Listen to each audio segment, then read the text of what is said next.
अखेर बच्चू कडू यांच्या अन्नत्याग व पायी यात्रेला यश। बच्चूभाऊ कडू यांच्या अन्नत्याग व अमरावती ते यवतमाळ पायी यात्रेत विविध मागणीसाठी पदयात्रेला अखेर यश।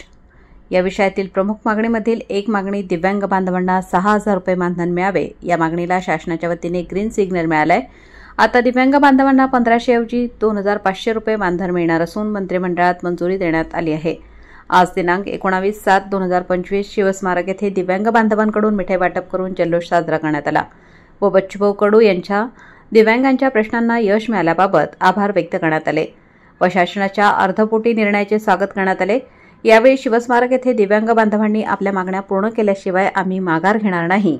बच्चूभाऊ कडू तुम आगे बढ़ो हम तुम्हारे साथ है व बच्चूभाऊंचे आभार मानत एकमेकांना मिठाई वाटप करून आनंद उत्सव साजरा करण्यात आला। हरसिंग ठोके, रत्नाकर देवरे, विकास देवरे, संदीप देवरे, पोपट घोडे, गोरख देवरे, अंतू पवार, प्रहार दिव्यांग तालुका अध्यक्ष माधव शिरसाट, उपाध्यक्ष दीपक देवरे, पोपट मोरे, आनंदा चव्हाण, विलास कोल्हे, बापू आहेरे, विलास बदाणे, अनिता जगदाप, भाऊसाहेब मोरे, गोपी भोजने इत्यादी उपस्थित होते। वृत्तसंकलन समाधान केदारे, निवासी संपादक देवळा।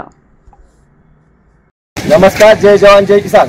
बघा, काल जो मंत्रालयात जो GR निघाला की दिव्यांगांचं 1,000 रुपये मानधन वाढवले, म्हणजे पहिले 1500 होतं आणि ही मागणी करता जे आमचे दैवत बच्चूभाऊ कडू यांनी जो आंदोलन उपोषण केलं त्या मागला यश आले। दिव्यांगांचे हृदय सम्राट बच्चूभाऊंच्या कार्याला यश आले, त्याबद्दल आज देवा तालुक्यातील सर्व दिव्यांग बांधवांकडून आज त्यांचा जल्लोष करण्यात आला आहे आणि ही जी मागण्या यश आले त्याला धन्यवाद देण्यासाठी आज दिव्यांग बांधव व शेतकरी संघटनेचे सर्व कार्यकर्ते एका ठिकाणी जमा आले।